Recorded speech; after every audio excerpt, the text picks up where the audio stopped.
Les Gémeaux constituent le troisième signe du zodiaque, un signe de printemps gouverné par Mercure, la planète de l'intelligence, du mental et de la communication.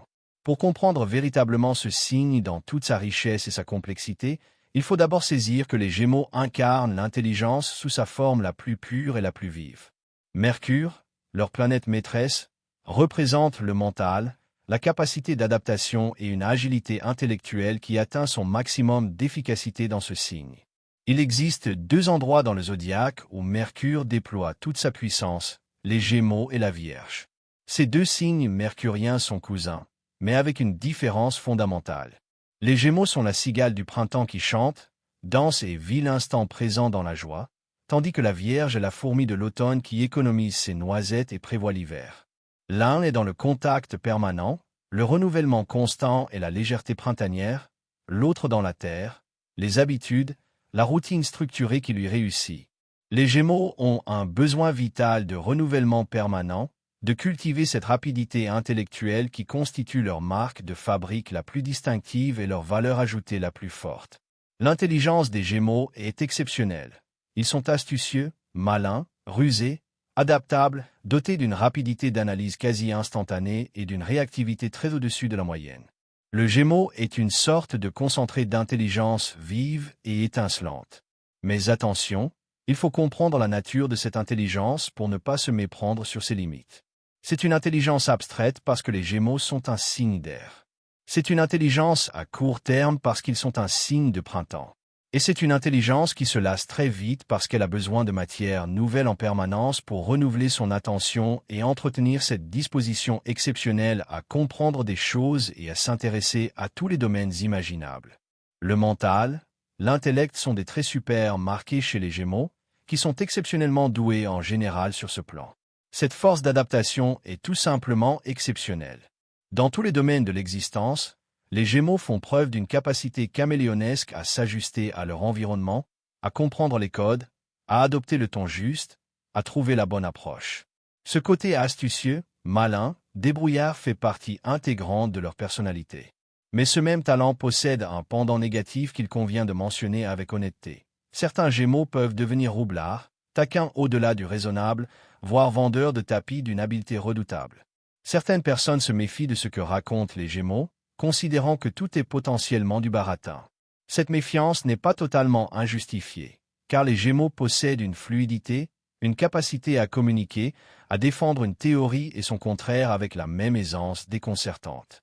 On se demande alors, quand est-ce qu'un Gémeaux ment? La réponse malicieuse serait, dès qu'il ouvre la bouche.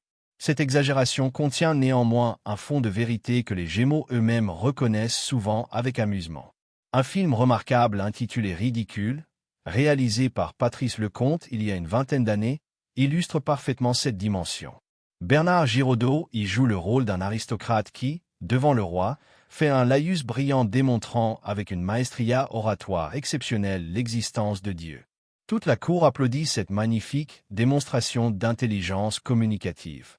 Et il termine son discours en disant à Sa Majesté qu'il peut démontrer dès le lendemain exactement le contraire. Voilà tout le problème des Gémeaux.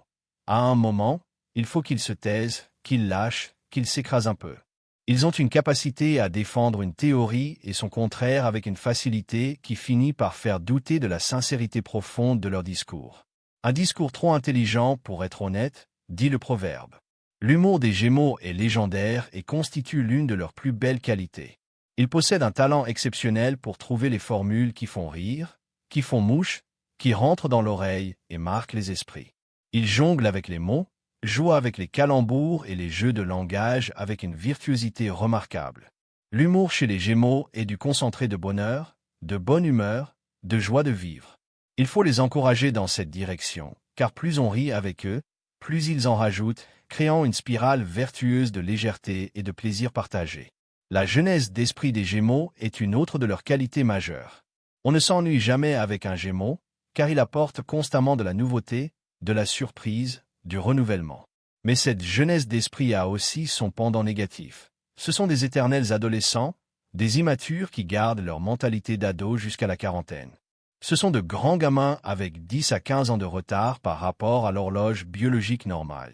Il faut avoir cela en tête. les Gémeaux deviennent vraiment matures seulement à partir de la quarantaine avancée.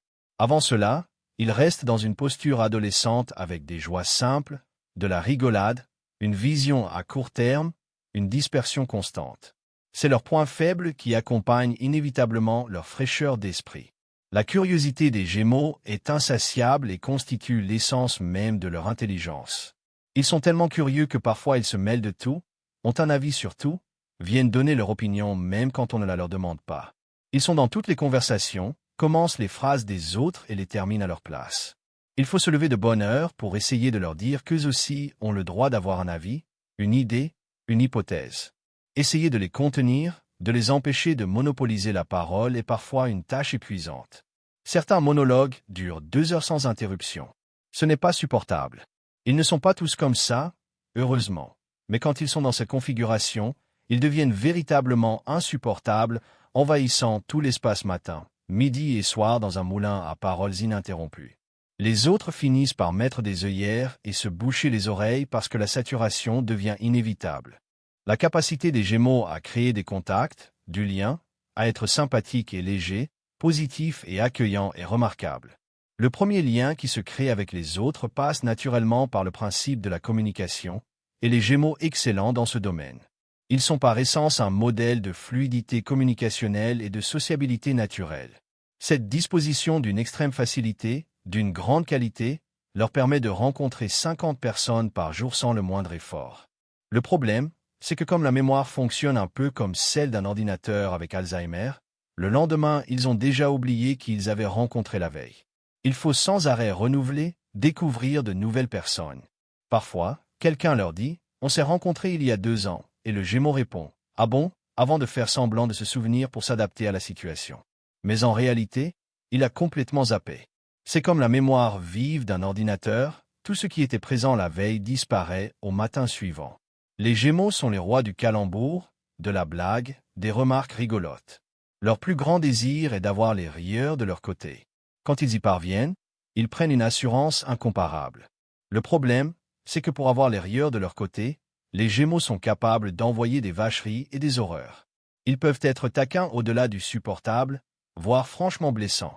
Et comme ils ne voient pas plus loin que le bout de leur nez en bon signe de printemps qu'ils sont, ils ne se rendent pas compte des dégâts qu'ils font dans le cœur de celui ou celle qui reçoit la pique.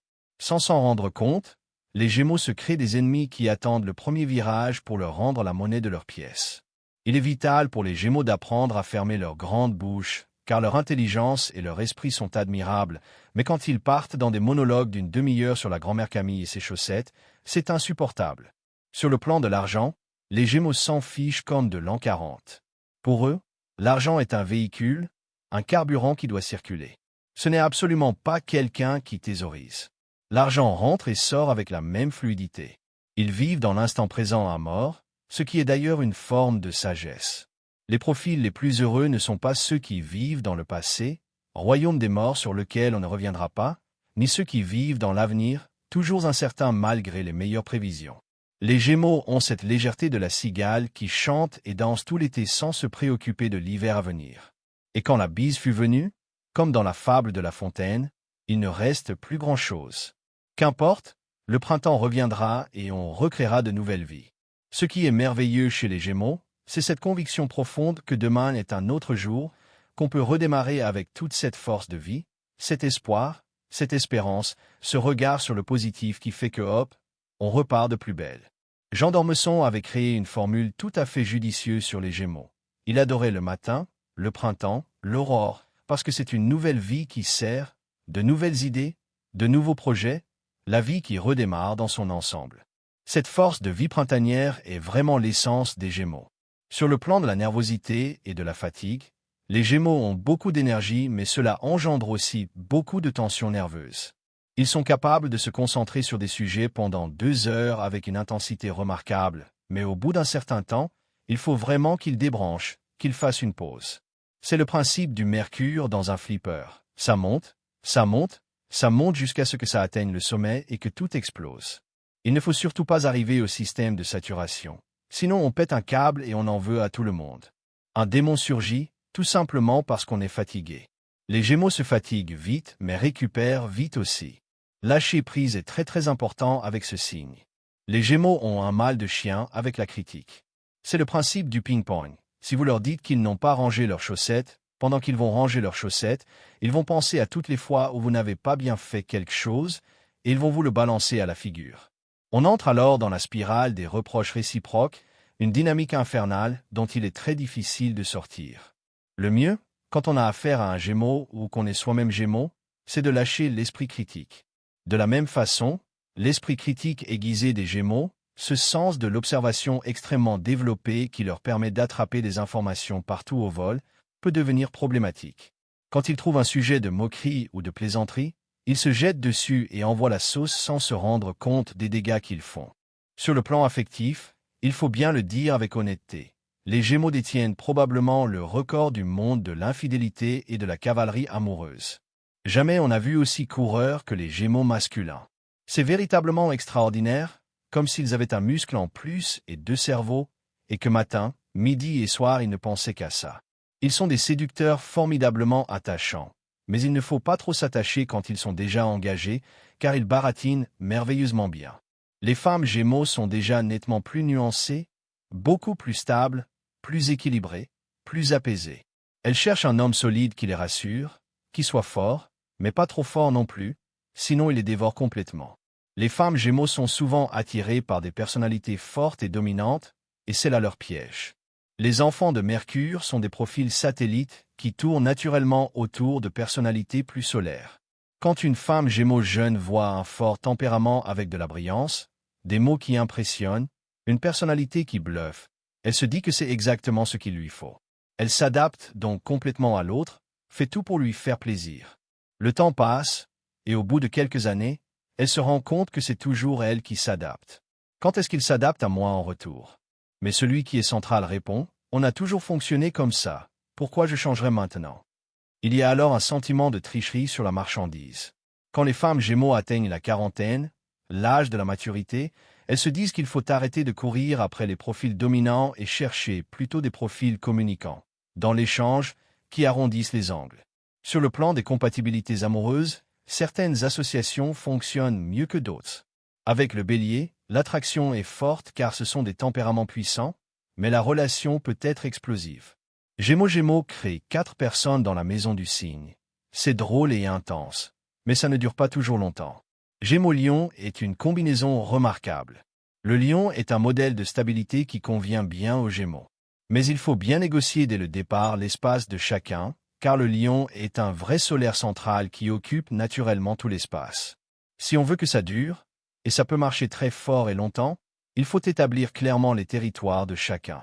Gémeaux Vierge réunit 2 mercuriens dans le genre esprit critique. Ce sont des heures et des heures de rigolade, peut-être un peu trop critiques, mais c'est savoureux. Le risque est de rentrer dans la spirale des reproches réciproques, auquel cas il faut arrêter tout de suite. Gémeaux Balance, c'est de l'amour, de l'air, du romantisme, des poèmes. C'est extrêmement intéressant, sauf qu'aucun des deux ne se décide jamais et qu'aucun des deux n'est dominant. Gémeaux Scorpion au niveau du tactile et de l'intimité, c'est impatient et intense. Il n'y a pas d'autre mot à dire. Gémeaux Sagittaire réunit 2 amoureux du sac à dos qui partent faire le tour du monde ou au moins le tour du quartier. Gémeaux Capricorne est intéressant sur le plan purement intellectuel, mais ce n'est pas la plus belle combinaison. Le Gémeaux s'ennuie assez vite avec le Capricorne psychorigide, même si sur le plan de la fiabilité ce n'est pas mal. Gémeaux Verseau, c'est à qui sera le premier à prendre son sac à dos pour se barrer et faire des balades. Jamais à la maison. Mais quelle vie! Quelle vie! Gémeaux Poisson réunit 2 gentils, ce qui fonctionne plutôt bien.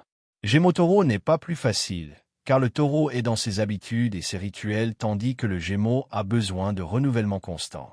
Les Gémeaux possèdent donc une intelligence exceptionnelle, une adaptabilité remarquable, un humour délicieux et une jeunesse d'esprit qui ne vieillit jamais vraiment.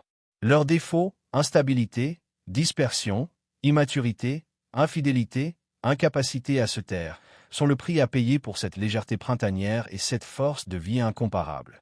Savoir les apprécier pour leurs qualités tout en comprenant et acceptant leurs limites, voilà la clé pour profiter de la présence lumineuse et vivifiante de ce signe du zodiaque.